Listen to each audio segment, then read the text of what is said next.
So today we're going to kick it off with me sharing my secrets on how to stay healthy, fit, and hot after 40. I've been a fitness coach. These on? Okay. There we go. Well, let's go back one. Can we go back one? There we go. That's me.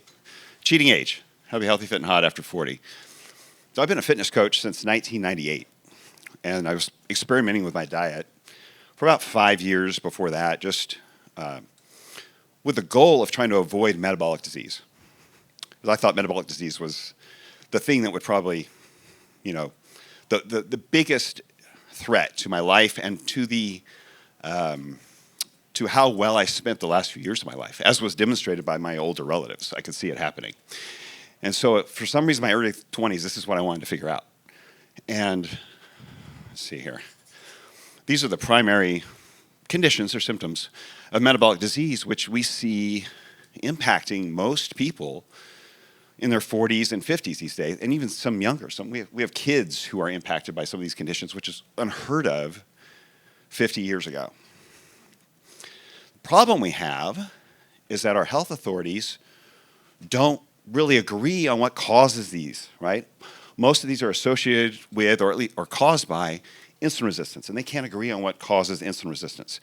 They'll say it's saturated fat, or sugar, or too many calories, and not enough movement, right? It's kind of hard to avoid a condition if you don't know what causes it.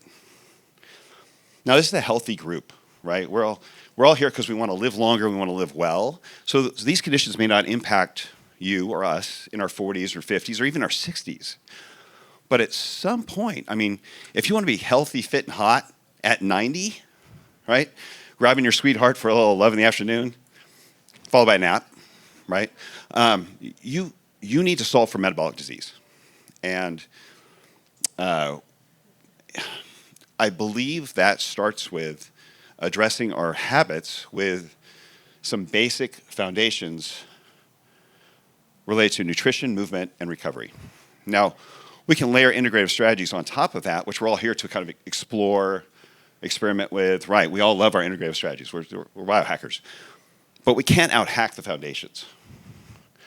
And we need to get the foundations in place and then enhance the benefits of those with our integrative strategies.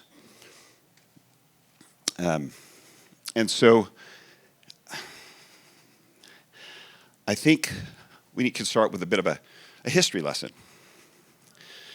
Because in 1901, the obesity rate was 1%.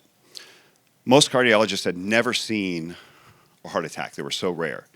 Type 2 diabetes impacted maybe a fraction of percent of the population. And fatty liver disease was for alcoholics. Now, non-alcoholic fatty liver disease impacts about 25% of our US population. So to me, this tells me these are lifestyle-driven diseases, which means they're preventable.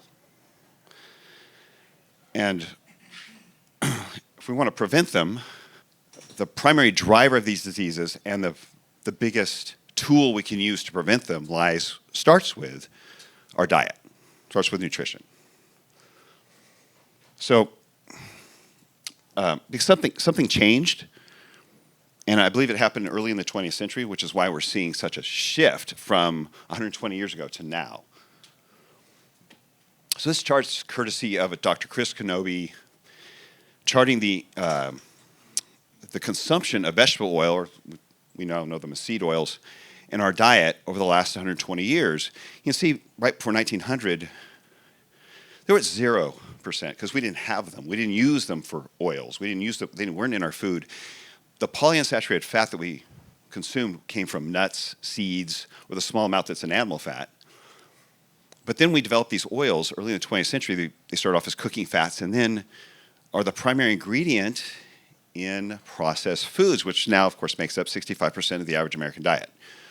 So they've gone from 0% of our diet to 80% of our fat calories and 30% of our total calories. That's a significant change in a very short period of time. This chart, also from Dr. Chris Kenobi, shows a correlation between heart disease and the consumption of these seed oils. And there's saturated fat kind of cruising along in the middle there, like, I've been here the whole time. Why is everyone blaming me? You know? This chart's from Dr. Kate Shanahan, correlating consumption of vegetable oils with obesity. Pretty close correlation there. And then there's carbs trickling along the bottom. Not a whole lot of change there. Big change in disease. Another one from Dr. Kate Shanahan, showing a correlation between diabetes and prediabetes. They just started charting in 1950 when it started becoming significant. Like I said, these diseases weren't around to any significant level 120 years ago. And then again, carbs down below. So the obvious question is, what about sugar, right? Sugar's been the big culprit. So this chart also from Dr. Chris Kenobi. We see our consumption of sugar started increasing in the 1880s and rose to a pretty significant level and started leveling off in 1920. Yet diabetes was still creeping along there in 1920. 1/3% of the population was impacted by diabetes, even though our consumption of it had been increasing for 40 years. And then it hockey sticks there in 2000, give or take. In the 2000s, you see it go straight up. Diabetes goes straight up. Yet, if you look at, so vegetable oil, obviously tracking well with it. Look at the sugar, how it kind of drops there in 2000. That little green line kind of angles down. Our consumption of caloric sweeteners has actually dropped since 2000. That includes sugar, high fructose corn syrup, and any other added caloric sweeteners. Not the non-caloric, not the sugar-free. So it's probably what attributed some of that drop is we're non-caloric sweeteners. Who knows? Maybe we're just trying to be more careful. The thing is, our sugar consumption has dropped, yet diabetes continued to go straight up. So if it's driven primarily by sugar, why didn't our rates of disease pull back when our consumption pulled back? So this chart is from a study paper written by Dr. Stephen Guillenet, who was compiling about 46 studies over a 50-year period from 1959 to 1955, 2005. In which he was looking at the percentage of linoleic acid in the adipose tissue of the people in these studies. They did a biopsy of each of the people in these studies. And so they looked at the fat percentage or the fat composition of their body fat in those biopsies.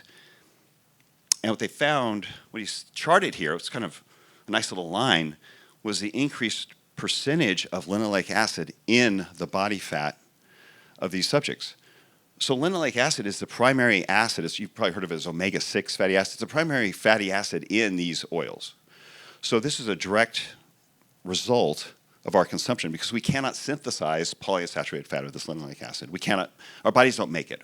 Our bodies will convert excess sugar into saturated fat and will convert saturated fat into monounsaturated fat, but we cannot make polyunsaturated fat or PUFA. We have to consume it. So this shows a direct impact on the composition of our body fat from these oils. Why is that important? So this is a chart from a study done at the Institute of Neuroscience in Padua, Italy, 2002, comparing 4 different fatty acids, ATP production, so cellular energy production from each of these fatty acids. The one gray line at the top there, at 100%, is saturated fat.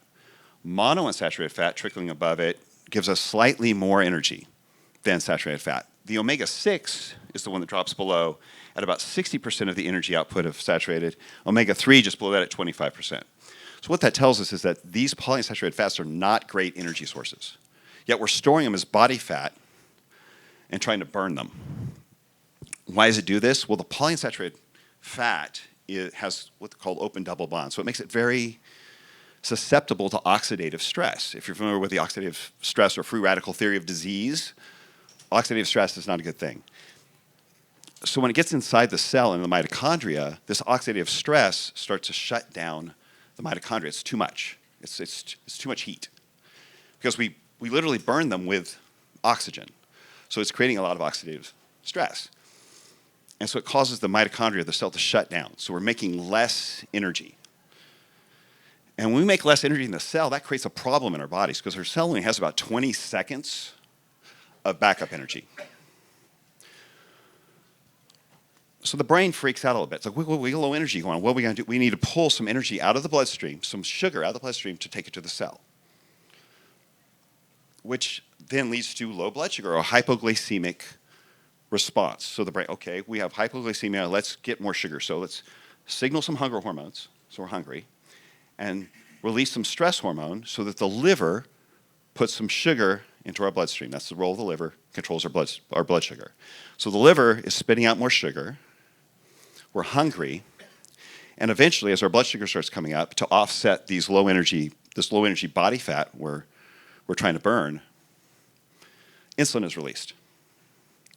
When insulin is released, that lowers blood sugar again. So it moves the blood sugar into fat cells, usually in this case, we probably haven't just worked out or anything. So it might move into muscle, but primarily being stored as fat. That insulin also tells the liver, stop spitting out sugar. So it signals the liver, no more sugar. The brain's going, no, we're still trying to burn this low energy fat. So it tells the liver to ignore or resist the signal from insulin. That's our insulin resistance. Ignore insulin, keep spitting out sugar. So we've got elevating blood sugar, elevated insulin levels, we're hungry, and oh yeah, when insulin is high, we can't burn body fat. Because if insulin's high, that means we've got too much fuel in the tank already. We've got too much sugar flowing. So it'd be kind of like pulling food out of the freezer when you've got dinner on the table. We're not going to pull out stored fat when insulin's high. So again, elevated blood sugar, elevated insulin, we're hungry, we're storing fat, and we can't burn what we already got. Does that sound like a pathway to type 2 diabetes and obesity? These oils, the omega-6, omega-3, they have a role in our body, and it deals with oxidative stress. I mean, we need omega-3 for brain function, some of them. The omega-6 lines our cellular walls to help trigger for trauma. So when we have trauma in a cell wall, it is reactive, it's oxidative, but we have enough antioxidants to handle that small amount of trauma in the cell wall. And so our antioxidants shut that down, and our immune system responds. But when we try to burn them for body fat, it's a very different thing. So when anthropologists look at, say, hunter-gatherer tribes or indigenous tribes where they're still eating a traditional diet or they're not eating a Western or industrial diet, the percentage of PUFA in their body fat is closer to 3%. It's like between 1 and 3%, maybe at the most 5%. So we're at, as of 2009, 20%. We're way above what should be healthy or normal levels for eating a traditional whole food diet. So we far beyond the abundance or what little we need for cell function, brain function. We're just trying to burn this stuff for body fat, and our body keeps this in our cells because it doesn't like burning it. It has a half-life of about 600 days, give or take. So 1 to 2 years, it can be stored in our body, half. So if you don't eat any more of it, you can go from 20% to 10% over a year and a half. So it's hanging out in our bodies a long time, creating this problem. And beyond the correlation, we actually have some clinical evidence of this. This is a study done at UC Riverside by Dr. Frances Sladek. She took mice, gave them 4 different diets. Coconut oil with fructose, soybean oil only, soybean oil with fructose. The coconut oil diet was more reflective of what our diet would have been like a traditional diet, whole food diet back in 1900. The soybean oil diet had the fat percentage that more reflective of our modern diet. So all the mice gained weight. They were being fed a bunch of fat and sugar, right? But the coconut oil fed mice and coconut oil fructose fed mice gained weight but didn't have any signs of insulin resistance or metabolic disease. The soybean oil and fructose fed mice gained weight and had elevated blood sugar, type 2 diabetes, fatty liver disease, and inflamed fat. So their fat just had cytokines all over it, just inflammatory fat that's all over the bodies. And you think, well, you think, well, the soybean oil and fructose, that sounds terrible. Fructose is one of the most oxidative sweeteners we have in our diet. That's what causes everything, all our diseases, right? Actually, the mice who were fed the soybean oil were the most obesogenic, had the most diabetes, had the highest blood sugar, and the most fatty liver. The fructose was almost protective. It kind of counters our current thought around sugar. And then this is, and there's a lot of evidence for this. We have biochemists in the edible oils industry, the industry that makes these oils, that's been warning us about this since the 50s. But our nutrition's in silos. And so nutritionists aren't paying attention to this because it kind of counters the whole saturated fat is bad idea. But this is studies from 2019. You'll see that quote from the study. We have 3 decades of evidence linking oxidized lipids, oxidized fat, and atherosclerosis. Have you heard about this in 3 decades? 3 decades? That's not what we've been hearing. So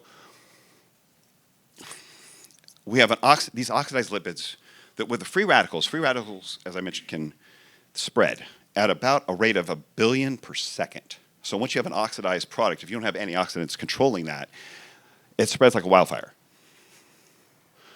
So let's say you've got a nice healthy LDL particle full of healthy fat-soluble vitamins, and healthy cholesterol, right? Good cholesterol is being taken to our tissues and our bloodstream. But there's a few molecules of this oxidized PUFA, polyunsaturated fat, in that LDL particle. Well, it's going to spread. It's going to oxidize the whole package. And LDL is just like a delivery truck, right? It's kind of like if your UPS guy showed up with a package that was broken and had your stuff hanging out the sides, what would you do? You'd refuse it, wouldn't you? You would say, I don't want that. Send it back. That's not mine. Well, that's what our body does when it sees this inflamed, oxidized package of nutrients and fat and cholesterol. It's like, nope. So none of our tissues receive it and starts floating around our bloodstream.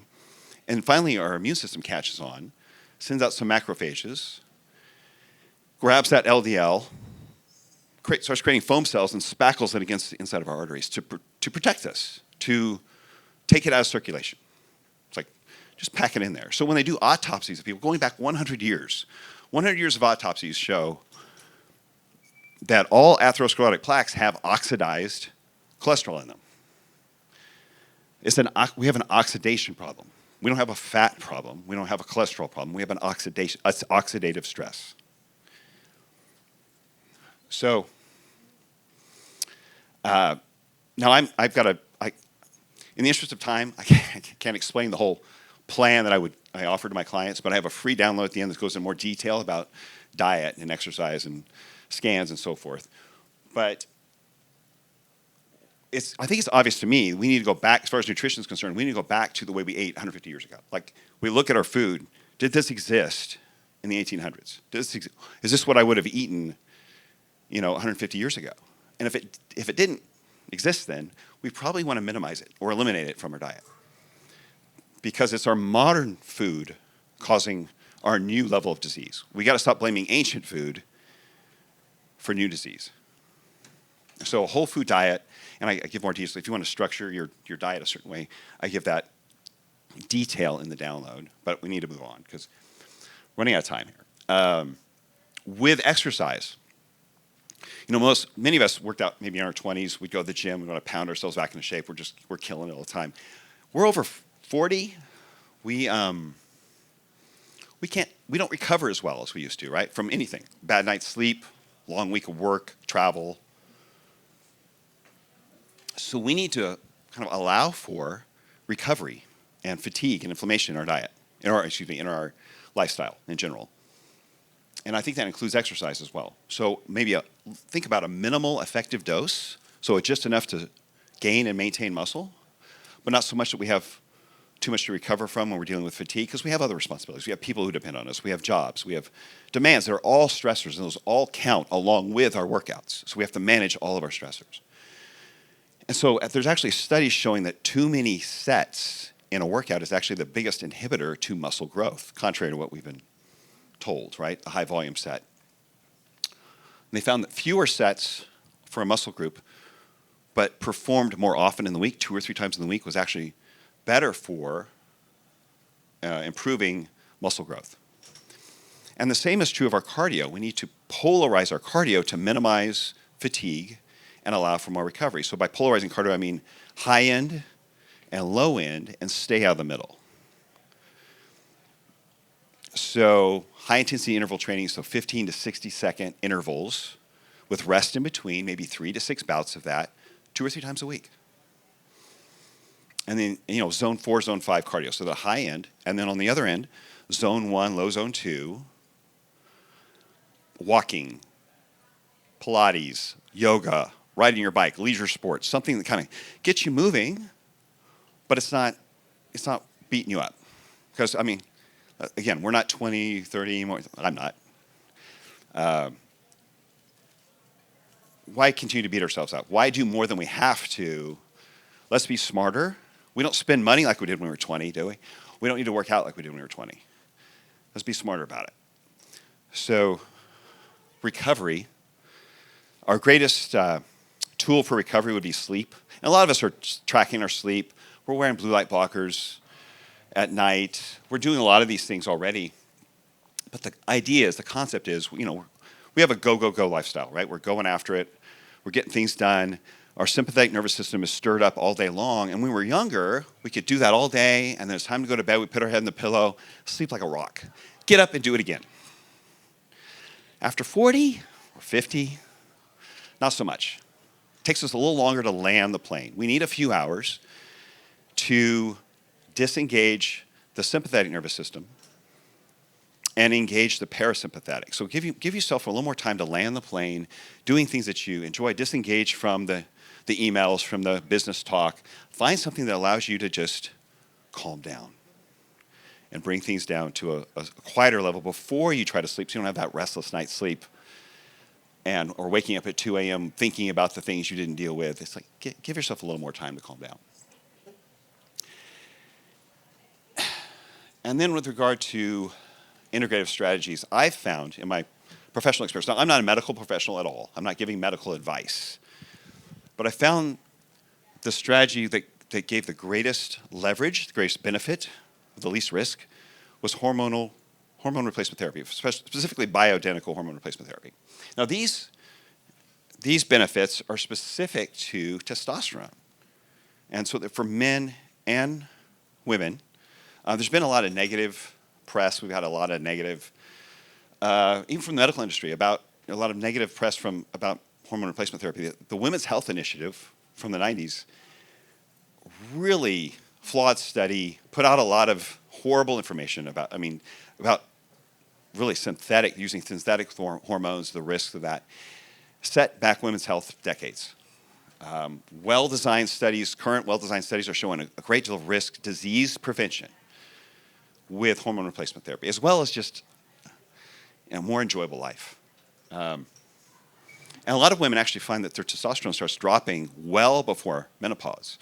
Could be in the late 30s, early 40s. They find a lot of benefit from starting to supplement that long before they need to supplement progesterone or estrogen or anything like that. So actually, I get a lot of feedback from women who, when they start testosterone, they're like, I got my life back. I feel like me again. I have more energy, a stronger libido, right? They're telling their husband they need to get their T checked so they can keep up with them.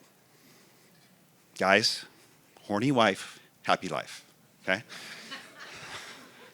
So I have included some scans and some lab work that I would recommend that your doctor may not add, because your doctor, one, may not know how to treat them, fix them, or even test for them. I'm shocked at how many doctors don't include some of these, especially with an over 40 patient. But total and free testosterone for men and women. And guys, start early. Start at 40 at the latest. Do it before you're symptomatic to get a baseline, so that you see it coming, you know how to handle it when it starts changing. You know what to expect, right? See it coming. Don't wait for it to hit you and then have to play catch up. But total and free testosterone, for ladies, estrogen, progesterone, yeah, early. That's what I'm saying. Start at 40, get a baseline. Fasting insulin should be basic. Every doctor should include it, but they don't have a drug that impacts fasting insulin. That's a lifestyle, it's a diet and exercise like I just talked about. Fasting insulin can start going up long before your blood sugar comes out of normal ranges. So get eyes on it. And I include ranges for these, ideal ranges, as well as the normal ranges that your doctor might be looking at. Oh, it looks normal, normal for your age. How's that one? You like being told normal for your age? Who wants to be normal for their age? The older you get, the less normal you want to be for your age. So I include optimal ranges in there for you to kind of target, shoot for, be your own advocate. Tell your doctor, no, I kind of like, I want to go here. I think I'll feel better in this range. And they may not be familiar with it, so you may have to hunt around a bit. You may have to do some of your own legwork. But fasting and thyroid. So some docs might include T4 and TSH, but you want T3 and reverse T3. There's bioidentical hormone replacement for thyroid as well. Porcine, pig derived, ground up thyroid. CAC score, calcium artery calcification score. Hopefully it's 0. If not, you get eyes on it. Start reversing before it's a real problem. And then a DEXA, of course, a lot of people know DEXA for bone density, which is important, or body composition, yes, but also on visceral fat. Get an idea of what the visceral fat that gathers around your organs. That's very hormonal, not in a good way, right? It's diabetogenic. It's basically adding to more fat, inflamed fat around the organs and all the problems that we've just discussed. So again, I include some normal ranges and ideal ranges in the download as well, which you can get at free40plan.com if you want to use the QR code. Hopefully it works, should work.